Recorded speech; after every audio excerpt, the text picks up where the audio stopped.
There are three bipartisan bills to hold violent criminals accountable and combat the disturbing rise in online child exploitation. Such a serious, wide reaching topic. And so I want to talk about child safety online with retired Detective Rich Wistocki, the president of Be Sure Cyber Training. Thank you so much for your time. Hi, how are you? I can't hear you. Can you hear me okay? Yeah, I can hear you fine. Yep.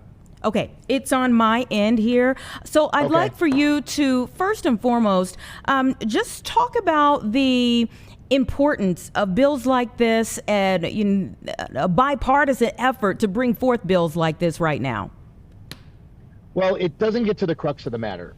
So, last legislative session, myself and numerous other of my partners wanted to deal with this whole sextortion issue, keeping kids safe on their devices. And the only true way, Anita, is for Apple and for Google, when you sign your child up for their phone in the iCloud, there needs to be, it's a very simple fix. The parent who has their child join them under their iCloud, all they have to put is their date of birth of the child. If we were able to do that, we could restrict young children from getting apps that are harmful to them. Wow. But Apple and Google do not want that to happen because 13 to 17-year-olds, Anita, are one of their biggest customers. And they don't want to knock them out of other apps. And that would solve the problem because here's reality right now. So when I teach about 300,000 students a year all over the country, actually I'm teaching in Georgia right now. And so what happens when I teach my kids, and I'll teach, fourth, fifth, and sixth graders, well, how old are they? They are anywhere from 9 to 12 years old, right? So when I ask these 9 to 12-year-olds, how many of you guys got a Snapchat? Yeah. How many of you guys got a Instagram? Yeah. How many of you guys got a Discord? Yeah. I'm like, wait a minute. You got to be 13 in order to get in there. How are you guys in there? Oh, you lied about your ages, didn't you?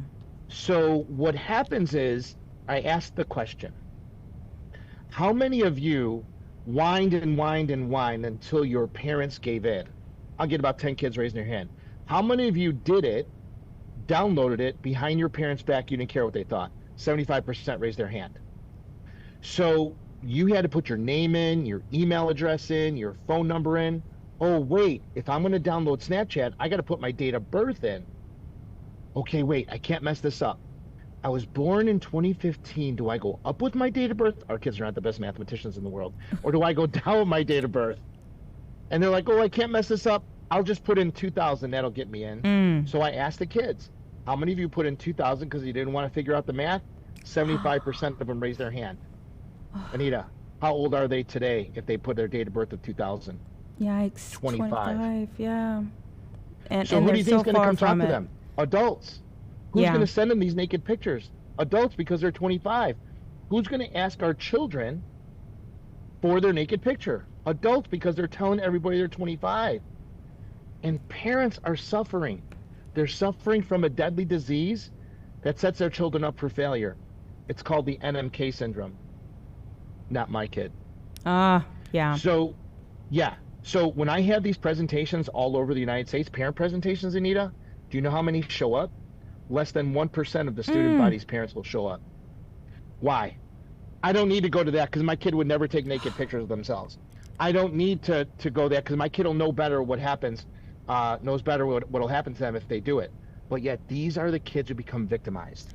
Yeah, and So Rich, it's a domino process. it sure is. And I would think that, I mean, as much as we talk about like bullying, that for so many reasons, parents should pack out, these places to have conversations like this, to one, just find out the new things that are coming out, the new ways Yes. people are doing things, all of those things Yes. come into protecting your kid. But even from the standpoint of like kids sending pictures to each other and how that legally could end up. Yeah, so I wrote the law on sexting in the state of Illinois back in 2009 that when teens are involved in dating, they don't get arrested. They get consequences for their behavior. under a statute called minor requiring authoritative intervention. So we try to do diversion to teach them instead of arresting them. But the problem is, and here's the basic problem, is that when parents suffer from NMK, the common denominator, I've arrested over 100 sextortionists, and I still do that today. I'm a deputy sheriff in Putnam County, Tennessee, and I train about 7,000 SROs how to do this across the country. The common denominator of sextortion is the number one predator site in the world is Roblox. So these predators will find these young kids on Roblox. Yikes. They'll take them to private chat. When they take them to private chat, they'll say, hey, we've been friends for so long. Do you want to see what I really look like? I don't care. Then they will send naked pictures to your child. And then the common denominator is this. Now that I sent you a picture, now you owe me one pic. Mm-hmm. And so I'll go in the schools. How many of you have been sent this text message? You owe me one pic. And I'll get 50 kids raising their hands. Those are 50 potential victims of sextortion. It is crazy. And it all starts out, we could solve all this if Apple and Google will allow age verification at the iCloud level. If we can do that, and we had a bill last year, but they killed it because of the lobbyists. So, number one, we need to train our students how not to be victims. Number two, we need to train parents how to monitor their kids' device remotely. You know, I make parents really uncomfortable when I teach them, and I this is what I tell them. Look, your child owns nothing until they're 18. Mm-hmm. You are not only responsible for their food, clothing, shelter, and education, you are responsible for their technology. That phone that they're using isn't theirs. I don't care if Nana, Nonu, Tia, Tiu, Grandma, Grandpa, Jaja, Busha bought them that new iPhone 17 for their Christmas present. They don't own it. And it is a medically proven fact, Anita, that the frontal cortex of our children's decision-making brain can't handle all the scheming that goes on social networks. They just can't handle it. They don't have the experience. So when they're faced with these types of things, they just do whatever feels right. And they have no center. This is why I tell parents, there is no such thing as privacy for your children. None. Away from the parent. That parent has the duty, responsibility to monitor that device, to go into that phone anytime they want. And listen to this, Anita, and you moms know what I'm talking about. God gave moms an intuition called the maternal instinct. If a mom thinks something's wrong, something's wrong. And I tell my parents, moms, if you feel this way, like something's wrong, you need to investigate it. And where are you going to find the answer to something wrong with your child? It's in here. Yeah. You just got to look. Yeah. So monitoring plays a huge part in this stuff. And the biggest major mistake when it comes to sextortion, Anita, is when you're a parent and you allow your child to charge their devices in their rooms at night, that is when they're going to get sextorted. When you allow that, because you're sleeping, they shut the door so you can't hear them. They don't need to talk. It's typing, reading, and performing. Again, one internet predator can have up to 250 victims in their lifetime. 250. So that child who's going through sextortion right now, there's 10 behind that child being done by the same guy. It's so so sextortion wild. for girls, go ahead, Anita, sorry. No. Go ahead. So sextortion for girls is different than sextortion for boys. Sextortion for boys is about predators gaining more homemade pictures and videos of their victims. Sextortion for boys is about money. There's a group called the Yahoo Boys, and they are responsible for the all our teen boys killing themselves. You heard the horrible accounts in Washington this morning about the plight that those parents went through. My heart breaks for them. But again, Apple and Google need to be more responsible to put age verification. You put age verification on, there's already age verification on Instagram, TikTok, Snapchat. The kids lie, and the parents ain't checking. So it's not going to change a thing. Until we bring Apple and Google to the table, until, did you know this? The National Center Missing and Exploited Children, NCMEC, is the clearinghouse. So if there is CSAM, child sex abuse material, or naked pictures of kids going through any of these platforms, they have a duty to report it to the National Center. Not only that, grooming chat between adults and children. When these AI bots capture either one of those, grooming or the CSAM, they report it to the National Center Missing and Exploited Children. So this AI program exists in every social network, gaming platform, cloud service in the United States, except for Apple. Wow. Apple is the devil, and they do not report child exploitation to the National Center. It's a crime.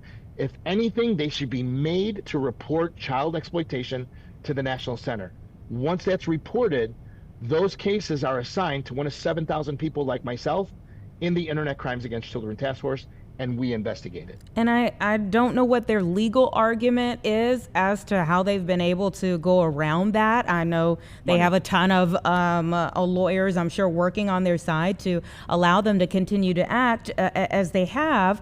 But yeah, I mean, these literally, it's not just, reputations on the line. It's literal lives on the line, as we have seen young people take their lives as a result of this, as you mentioned. Yeah, so what I tell my boys when I teach them, I said, look, guys, have you ever heard of the old adage, if it's too good to be true, it usually is? No really, really pretty girl is all of a sudden going to come talk to you, take their clothes off in front of you, and get you to do that too. They're not interested in you. It'll never work out for you if you go in front of a webcam naked. It'll always be used against you.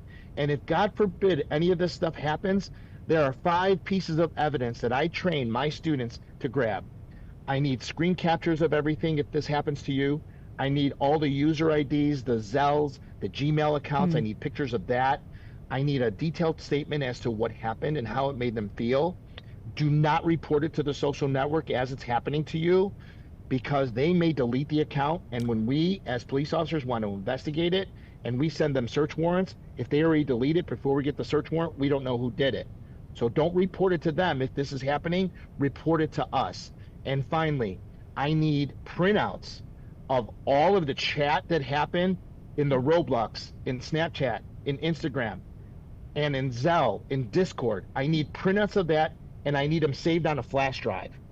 Not 1 flash drive, 2 flash drive. These are the 5 pieces of evidence that we need. And what I tell my boys is, don't pay the money. My job, and my team's job, when we teach in schools, we have to empower them not to be victims. And here's what we say 4 or 5 times. When it comes to online existence, no one is allowed to make you feel bad about yourself. No one. No one is allowed to make you do something you know you shouldn't be doing, like sextortion or suicide. If someone is making you do that, you need to shut it down.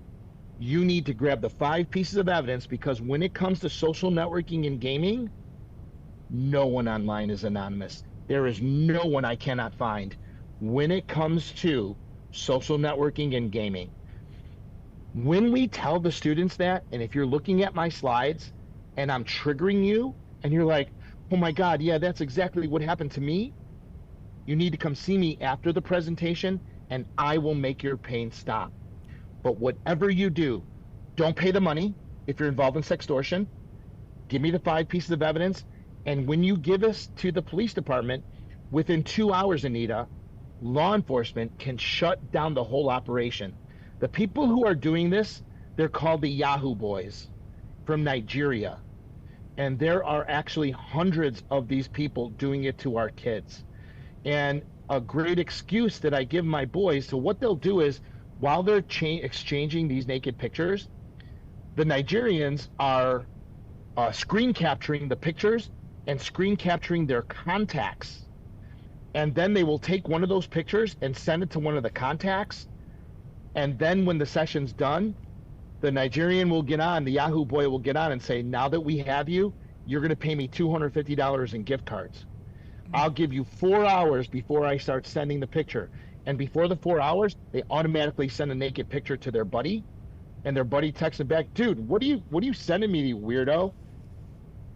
And the kid's like, Oh my God, it's already started. Wait, I think I have a gift card for my birthday. So they give them the gift card. Okay, give me the code. All right, give me the code. All right, here's your 250. Now stop. Please don't send any more pictures. Now I want 300. Now I want 400. Wow. Now I want your parents' credit card. You know what? If you can't do it, you might as well go kill yourself, because we're not going to stop until you give us the money. So what are some of the frequently asked questions from parents who do want to do better at protecting their kids from this? And I think, it's just such a different landscape than what we grew up in. So Right. it's really difficult to wrap your brain around all of these different sites and what they do and how kids Yeah. access them. But what are some of the Yeah. frequently asked questions from parents? So they want to know how to have a technology talk with their kids, right? What do I say? What do I do? So when I ask the kids, when I teach them, how many of your parents had a technology talk that went like this? If you ever do that on that phone, if you ever do this, if you ever take bad pictures, if you talk to anybody you're not supposed to, you're going to be grounded. I'm taking your phone away. You're not going to see the light of day, and the door's going to go out the hinges of your bedroom. So I asked the kids, how many of your parents had a technology talk with them like that? 80% will raise their hand. So if you get catfished or sextorted, are you going to go tell your parents? And they all say, heck no, I would never tell my parents. So when I bring that to the parents, I'm like, look, let me introduce you to a better way. Now, when you go home after my presentation, I want you to go back to your kids and say, you remember when we threatened you? We had no idea what was going on Roblox, on Discord. We had no idea how easy it was for predators to get to you. Remember when we threatened you? I want you to ball it up and throw it away. Let me introduce you to the golden ticket rule. What the golden ticket rule says in the technology talk is that you are going to sit with your kids and you're going to say, look, we are not only responsible for your food, clothing, shelter, and education, we are responsible for everything you do on your phone. So what I created, we want you to know that if somebody's bothering you, you need to come to us. If you come to us, we're going to give you a golden ticket pass. And that golden ticket pass will allow you to come to us freely. And when you come to us first and you say you want to institute the golden ticket pass, there'll be no consequences because we are responsible for you. So much so, Anita, we have created the golden ticket refrigerator magnet. So every day this goes on your fridge or your metal door in your laundry room or whatever. Yeah. Every day your child will see this. And if ever they have a problem, they swipe the golden ticket and they say, Mom, I got to talk to you. I have a problem. Oh, it's with no consequences. Such a scary thing to even think about, but so important for us all to have these conversations. Rich, thank you for what you do. Thank you for empowering us all, for sure. You're very welcome. Rich Wistocki, president of Be Sure Cyber Training. We appreciate you. Thank you. If you go on YouTube, you can see all the videos. Just put my name in.